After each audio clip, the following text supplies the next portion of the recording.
નમસ્કાર વિદ્યાર્થી મિત્રો, આજે આપણે શરૂ કરીએ છીએ ધોરણ 9 વિષય ગણિતમાં પ્રકરણ નંબર 6. 1 થી 5 પ્રકરણ આપણે પૂર્ણ કરી ચૂક્યા છીએ. હવે આપણે શરૂ કરીએ છીએ પ્રકરણ નંબર 6, જેનું નામ છે રેખાઓ અને ખૂણાઓ.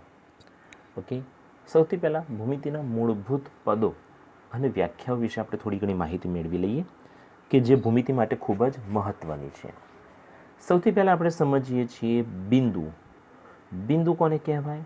તો કાગળ પર આપણે કોઈ પેન કે પેન્સિલ માત્ર આપણે આવી રીતે મૂકીશું અને જે આકૃતિ રચાય છે, જે સ્વરૂપ આપણને મળે છે, એટલે કે આ સ્વરૂપ આપણને જે મળ્યું તેને બિંદુ તરીકે ઓળખવામાં આવે છે. આમ આપણે જોઈએ તો બિંદુ, રેખા આ બંને જે છે તે ભૂમિતિના અભ્યાસના અવ્યાખ્યાયિત પદ છે. કેવા છે? અવ્યાખ્યાયિત, એટલે કે જેમની વ્યાખ્યા આપી શકાતી નથી, પરંતુ એમને માત્ર સમજી શકાય છે. જેમ કે બિંદુ માટે કહ્યું આપણે કે કાગળ પર માત્ર એક ડોટ કરીશું, આપણે એને આપણે બિંદુ તરીકે ઓળખીશું. આ એની કોઈ વ્યાખ્યા ન થઈ કહેવાય, આ આપણે માત્ર તેની સમજૂતી મેળવી કહેવાય. ઓકે, તો આ વાત થઈ બિંદુ વિશેની. બિંદુ બાદ આવે છે રેખા. તો રેખા કોને કહેવાય?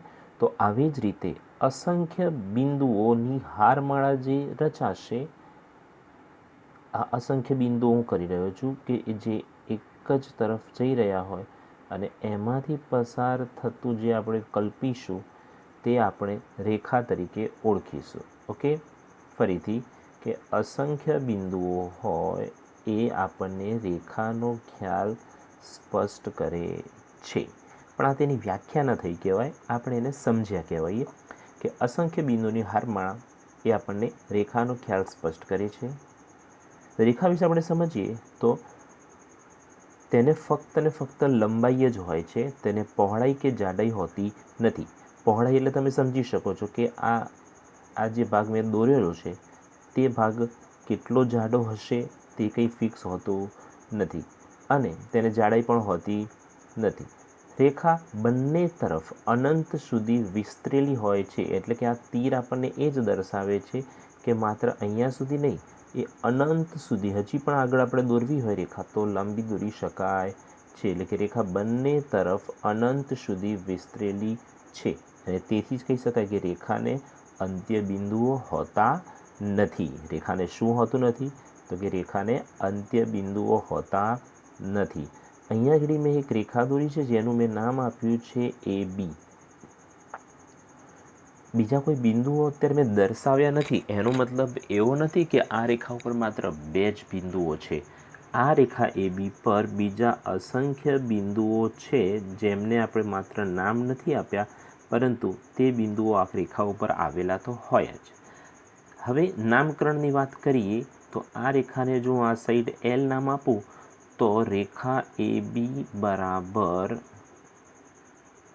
રેખા L પણ કહી શકાય, અને રેખા ABને આપણે રેખા BA પણ કહી શકીએ.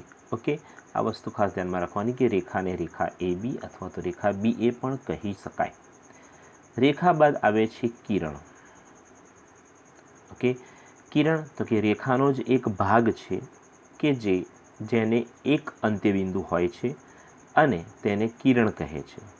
જેમ કે અહીંયાથી આ જે ભાગ છે, આટલો ભાગ, એને કિરણ AB કહેવાય, જે રેખાનો જ એક ભાગ છે. આ એ બિંદુ જે છે તેને ઉદ્ભવ બિંદુ કહેવાય. કિરણનું આરંભ બિંદુ અથવા તો ઉદ્ભવ બિંદુ પણ કહે છે. કિરણ એક તરફ અનંત સુધી વિસ્તરેલું હોય છે, એટલે કે આ તરફ અનંત સુધી વિસ્તરી શકે છે કિરણ. તેથી કિરણને પણ માપી શકાય નહીં, એટલે કે કિરણની લંબાઈ માપી શકાતી નથી. ઓકે, હવે ધારો કે આપણી પાસે એક કિરણ હોય જેને આપણે કીધું છે નામ AB, તો બીજું કિરણ હોય BA, તો આ બંને કિરણો સમાન કહેવાય નહીં.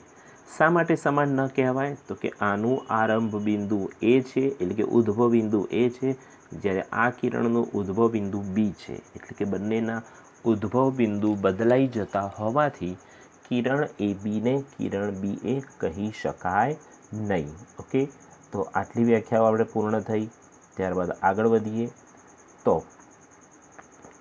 રેખાખંડ. તો રેખાખંડ એટલે રેખાનો એવો ભાગ જેને બે અંત્યબિંદુઓ હોય છે તેને શું કહે છે? રેખાખંડ કહે છે. જેમ કે આપણી પાસે અહીંયા આગળ આકૃતિમાં દર્શાવેલું છે તે રેખાખંડ AB છે. અને રેખાખંડને બે અંત્યબિંદુઓ છે એનો મતલબ કે તે અનંત સુધી વિસ્તરેલું નથી, લિમિટેડ છે, સીમિત છે, મર્યાદિત છે. માટે તેની લંબાઈ તમે સ્કેલની મદદથી, માપપટ્ટીની મદદથી માપી શકશો. ઓકે, માટે તેની લંબાઈ માપી શકાય છે. અને રેખાખંડને બે અંત્યબિંદુ છે તો તમે રેખાખંડ AB અને એને તમે રેખાખંડ BA પણ કહી શકો. ઓકે, બંને સરખું જ કહેવાય. તો આ વાત થઈ રેખાખંડ વિશેની. રેખાખંડ બાદ આવે છે સમરેખ બિંદુઓ. સમરેખ બિંદુઓ કોને કહેવાય? તો જો 3 કે તેથી વધારે બિંદુઓ એક જ રેખા પર આવેલા હોય, AB, C અને D, આ બધા બિંદુઓ એક જ રેખા પર આવેલા છે તો બિંદુ A, B, C તથા D આ બધા જ બિંદુઓને સમરેખ બિંદુઓ કહી શકાય. શું કહી શકાય? સમરેખ બિંદુઓ કહી શકાય. ત્યારબાદ આવે છે અસમરેખ બિંદુઓ.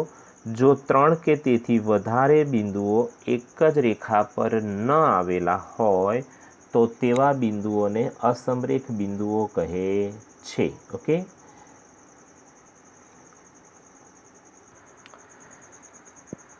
અસમરેખ બિંદુઓ પછી આવે છે ખૂણો. ખૂણો કોને કહેવાય? તો એક જ ઉદ્ભવ બિંદુવાળા બે ભિન્ન કિરણોથી બનતી આકૃતિને ખૂણો કહે છે. જેમ કે અહીંયા આગળ આપણી પાસે એક છે કિરણ BC અને બીજું છે કિરણ BA. તો બંનેનું સામાન્ય ઉદ્ભવ બિંદુ B છે. તો BA અને BC યોગથી જે પણ રચાય છે આકૃતિ તેને આપણે શું કહી દઈશું? ખૂણો. ઓકે, અને તેમાં બંનેમાં સામાન્ય નામ B છે માટે Bને તે ખૂણાનું શિરોબિંદુ કહેવાય તથા BC અને BA આ બંનેને તેના શું કહે છે? ભુજ કહેવાય. શું કહેવાય? ભુજ. ભુજ કયા કયા? તો કે કિરણ BA અને કિરણ BC આ બંનેને ખૂણાના ભુજ કહે છે. કદાચ આપણી પાસે બીજો કોઈ ખૂણો હોય જેમ કે ખૂણો PQ અને R આ ખૂણો હશે આપણી પાસે તો તે ખૂણા માટે કિરણ QP અને કિરણ QR આ બંને જે છે તેના ભુજ કહેવાશે અને બિંદુ Qને આપણે તેનું શિરોબિંદુ કહીશું. ઓકે, તો આ થઈ વાત ખૂણા વિશેની. ખૂણા પછી હવે આવે નવી વ્યાખ્યા કે ખૂણા જોયા. ખૂણા વિશે બોલ્યા આપણે તો ખૂણા વિશે હવે ખૂણાના પ્રકારો વિશે સમજીએ કે ખૂણા અલગ અલગ પ્રકારના હોય છે. જેમાં સૌથી પહેલાં આપણે સમજીએ લઘુકોણ. લઘુકોણ ખૂણો કોને કહેવાય? તો કે જે ખૂણાનું માપ 90° કરતાં ઓછું હોય તેવા ખૂણાને, એટલે કે જે ખૂણાનું માપ 0 થી 90ની વચ્ચે હોય, 0 થી 90ની વચ્ચે હોય તે ખૂણાને લઘુકોણ કહે છે. બરાબર છે. તો આ ખૂણો જે છે તે લઘુકોણ, અને લઘુકોણની આકૃતિ આપણે આ પ્રકારે દોરી શકીએ. આવા પ્રકારના ખૂણાને લઘુકોણ ખૂણો કહે છે. લઘુકોણ પછી આવે છે કાટકોણ. કાટકોણ એટલે કે જે ખૂણાનું માપ એક્ઝેક્ટ 90° હોય તેવા ખૂણાને કાટખૂણો કહે છે. એટલે કે બંને કિરણ એક્ઝેક્ટ એકબીજાને લંબ હોય, એ બંને જ્યાં છેદે ત્યાં આગળ 90°નો ખૂણો રચાતો હોય તો તે ખૂણો કાટકોણ અથવા તો કાટખૂણો છે તેવું કહેવાય.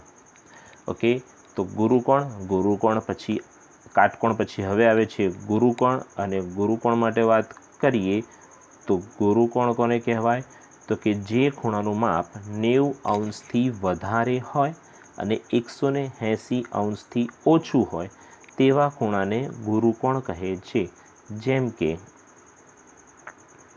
આ પ્રકારનો ખૂણો કે જે આ કાટકોણમાં સીધું કિરણ હતું, આ કિરણ સીધું હતું, એનાથી થોડું આ તરફ જાય તો આ જે ખૂણો બનશે તે આખો ખૂણો આપણે આને શું કહીશું, આપણે આને ગુરુકોણ તરીકે ઓળખીશું. તો તે છે ગુરુકોણ ખૂણો. ઓકે, ગુરુકોણ પછી આવે છે સરળ કોણ.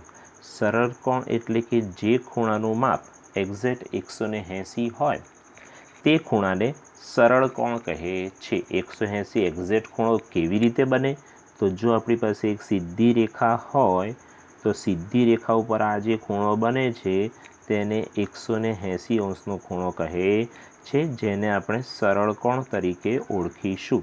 તો આ વાત થઈ સરળ કોણ વિશેની. ત્યારબાદ આગળ વધીએ. સરળ કોણ પછી આવે છે વિપરીત કોણ.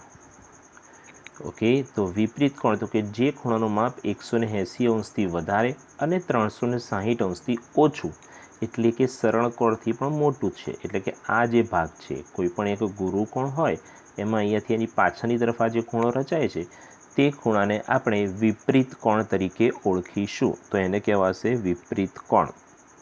ઓકે, ધારો કે આ એક ખૂણો છે, તે ખૂણાનો અમારે વિપરીત કોણ શોધવો હોય તો આ પાછળની તરફનો જે પણ ભાગ છે એટલે કે આ ખૂણાના માપને આપણે 360માંથી બાદ કરી દઈએ તો આપણને જે મળશે તે આપેલ ખૂણાનો વિપરીત કોણ મળે છે તેમ કહેવાય. વિપરીત કોણ પછી આવે છે પૂર્ણ કોણ. કયો કોણ? પૂર્ણ. પૂર્ણ ખૂણો એટલે કે આપણી પાસે આ કિરણ હોય તો આ બિંદુથી આખું ફરીને આખો જે ખૂણો રચાય તે ખૂણાને પૂર્ણ કોણ કહેવાય. અને પૂર્ણ કોણ હંમેશા 360 અંશનો હોય છે. કેટલા અંશનો હોય છે? 360 અંશનો હોય છે. આ આપણે સમજ્યા બધા જ ખૂણાઓ વિશે. હવે આપણે જોઈશું ખૂણાઓની જોડ. ઓકે, તો ખૂણાઓની જોડ વિશે વાત કરીએ તો સૌથી પહેલાં છે કોટિકોણ. કઈ જોડ કીધી આપણે? કોટિકોણ. હવે કોટિકોણની જોડના ખૂણા કોને કહેવાય? તો કે જે બે ખૂણાના માપનો સરવાળો 90 અંશ થાય તેવા ખૂણા એકબીજાના કોટિકોણ છે તેમ કહેવાય. ધારો કે આપણી પાસે ખૂણો ABC બરાબર 42 અંશ છે અને ખૂણો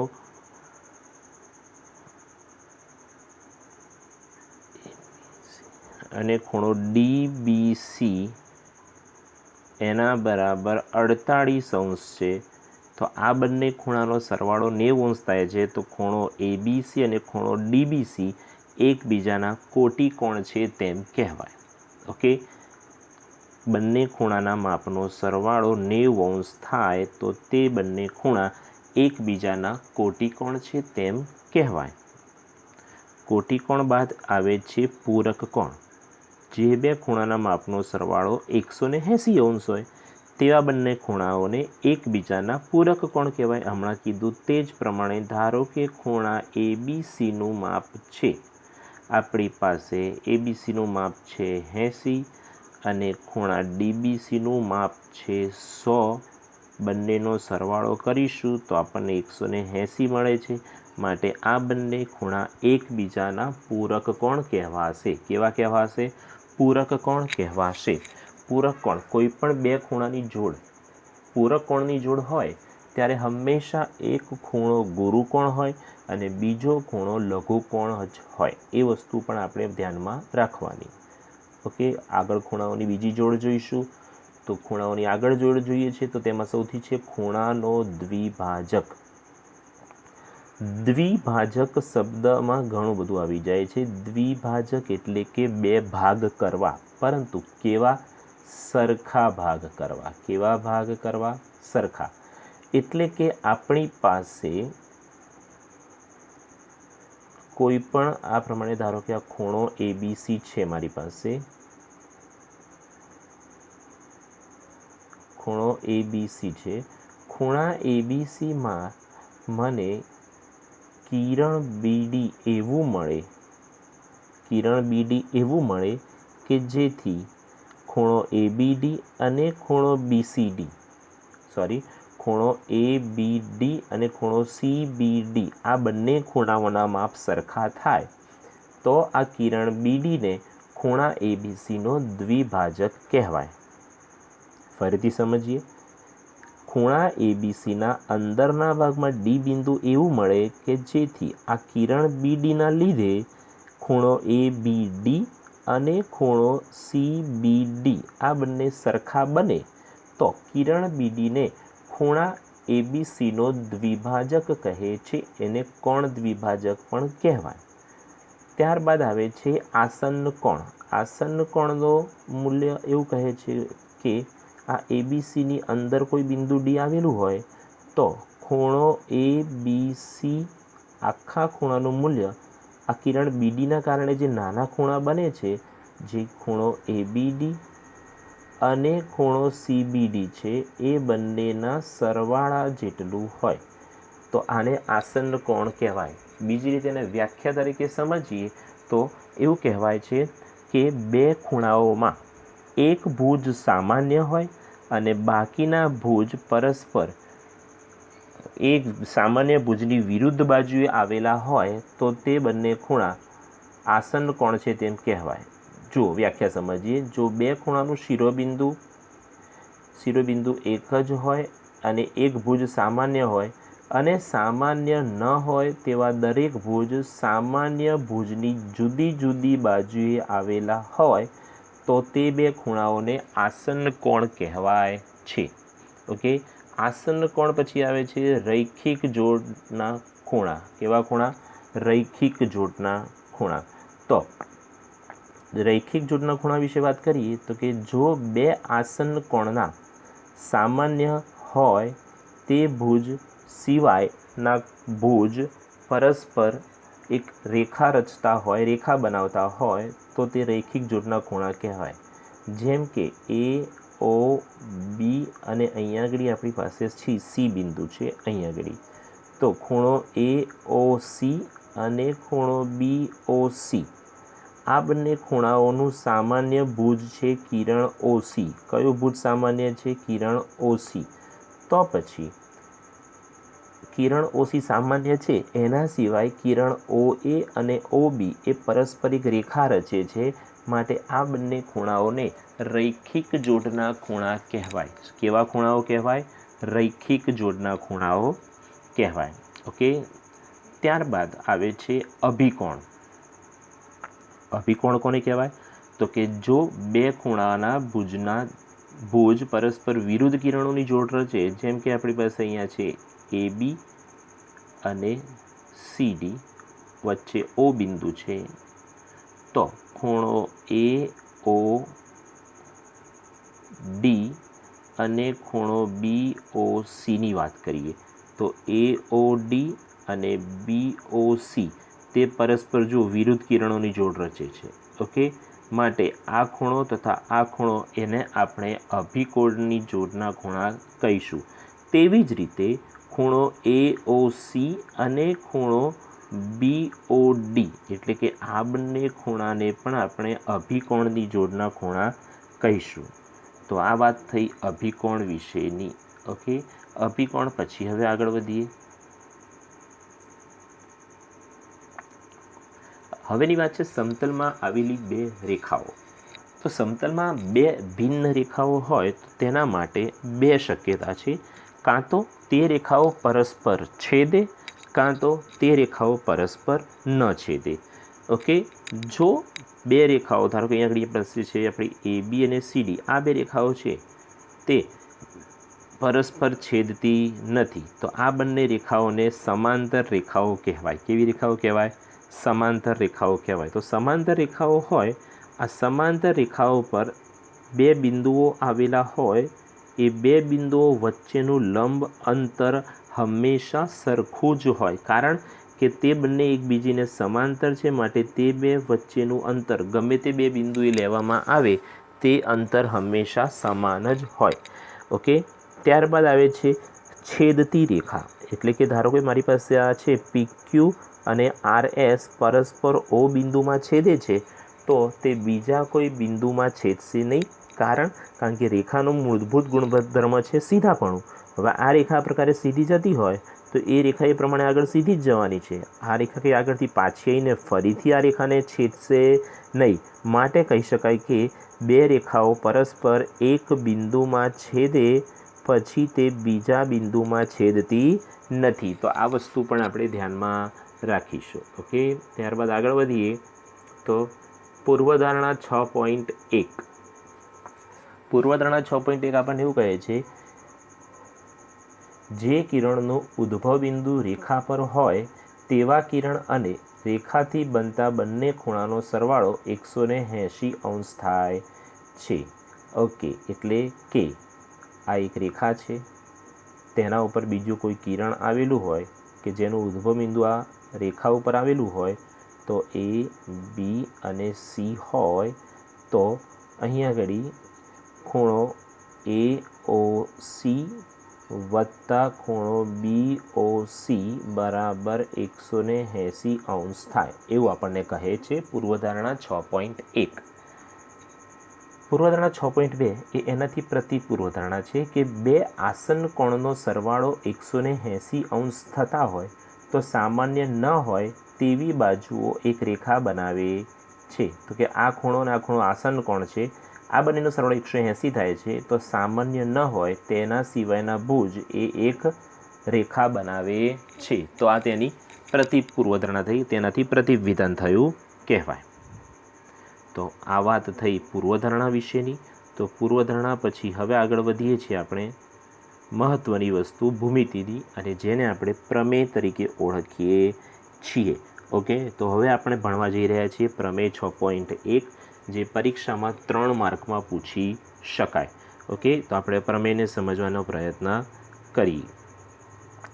સૌથી પહેલાં પ્રમેય વિશે આપણને વિધાન આપ્યું છે તે રીતે કે જો બે રેખાઓ પરસ્પર છેદતી હોય તો અભિકોણની જોડ સમાન થાય છે કે સમાન હોય છે. તો સૌથી પહેલાં આપણે પક્ષ લખવું પડે. પ્રમેયના મુખ્ય 3 અંગો છે, પક્ષ, સાધ્ય અને સાબિતી. આકૃતિ પણ આપણે દોરવી પડે. તો મેં અહીંયા એક આકૃતિ દોરી છે કે જેમાં એક AB અને CD બે રેખાઓ પરસ્પર O બિંદુએ છેદે છે. તો તેના કારણે ખૂણો AOC અને ખૂણો BOD અને ખૂણો AOD ને ખૂણો BOC અભિકોણની જોડના ખૂણા બને છે. ઓકે, સાધ્ય આપણે સાબિત શું કરવું છે, તો કે AOC અને BOD સરખા છે અને AOD અને BOC પણ સરખા છે, તે વસ્તુ આપણે સાબિત કરવી છે. તો હવે આપણે એની સાબિતી શરૂ કરીએ.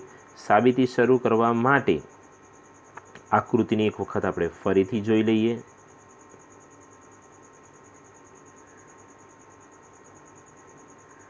A, B, C અને D. ઓકે, હવે કિરણ OA, આ O બિંદુ છે, તો કિરણ OA એ રેખા BC પર આવેલું છે. શેના પર આવેલું છે? સોરી, કિરણ OA એ રેખા CD પર આવેલું છે. શેના ઉપર આવેલું છે? રેખા CD પર. અને હમણાં જ આપણે પ્રમેય પૂર્વધારણા 6.1 જોઈ કે કોઈપણ કિરણ ઉપર, કોઈપણ રેખા ઉપર એક કિરણ આવેલું હોય તો તેના કારણે રચાતા બંને ખૂણાનો સરવાળો 180 અંશ થાય. એટલે કે અહીંયા આપણી પાસે ખૂણો AOC વત્તા ખૂણો AOD બરાબર 180 અંશ થશે. પરિણામ નંબર 1. ઓકે, જુઓ, તે આપણે અહીંયા આગળ પરિણામ નંબર 1 તરીકે મેળવેલું છે. કૌંસમાં આપણે રૈખિક જોડની પૂર્વધારણા અથવા તો પૂર્વધારણા 6.1 તેમ પણ લખી શકીએ. તેવી જ રીતે બીજું કિરણની વાત કરી છે કે હવે આપણે એવું કહ્યું છે કે આ કિરણ OD જે છે, કિરણ OD એ રેખા AB પર આવેલું છે. તો પછી તેના કારણે પણ આ ખૂણો અને આ ખૂણો એ રૈખિક જોડ રચશે. તો એ બંને ખૂણાના નામ શું છે? તો કે ખૂણો AOD અને કિરણ BOD. તો હવે આપણે બીજું પરિણામ મેળવ્યું કે AOD વત્તા BOD બરાબર 180. પરિણામ નંબર 2. પરિણામ 1 અને 2 બંનેમાં સામેની બાજુ જુઓ 180 આવે છે. તો પરંપરિતતા મુજબ કે કોઈ પણ બે પરિણામમાં એક બાજુ સરખી હોય, ડાબી બાજુ સરખી હોય તો આપણે જમણી બાજુને પણ સરખાવી શકીએ. તો એટલા માટે જ હવે આપણે અહીં આગળ જમણી બાજુને સરખાવી દઈએ છીએ. એટલે કે આ જમણી બાજુ ને આ જમણી બાજુ. તો ખૂણો AOC વત્તા ખૂણો AOD જે અહીંયાથી લીધા છે બરાબર ખૂણો AOD વત્તા BOD જે પણ લખેલા છે. બંને બાજુથી AOD કેન્સલ, તો જવાબ આપણને મળે છે AOC બરાબર BOD। તો આની સાથે આપણે એક જોડ સરખી છે તે સાબિત કર્યું। એવી જ રીતે તમે બીજી જોડ લઈને પણ સાબિત કરી શકો। આપણે પ્રમેયની સાબિતી લખીએ ત્યારે માત્ર એક જોડને સાબિત કરીને છેલ્લે લખી દેવાનું કે આ જ રીતે બીજી જોડને પણ સાબિત કરી શકાય। તો આની સાથે તમારો પ્રમેય 6.1 પણ પૂર્ણ થયો। ઓકે, તો આ થયો પ્રમેય 6.1। તો આજના લેક્ચરમાં આપણે અહીંયા સુધી રાખીએ છીએ। આવતી વખતે આપણે દાખલાઓની શરૂઆત કરીશું। તમારે બધા જ વ્યાખ્યાઓના અને દરેકે દરેક મુદ્દા તૈયાર કરવાના છે અને આ પ્રમેયને 3 વખત લખીને તૈયાર કરવાનો છે। ત્યાં સુધી થેન્ક યુ।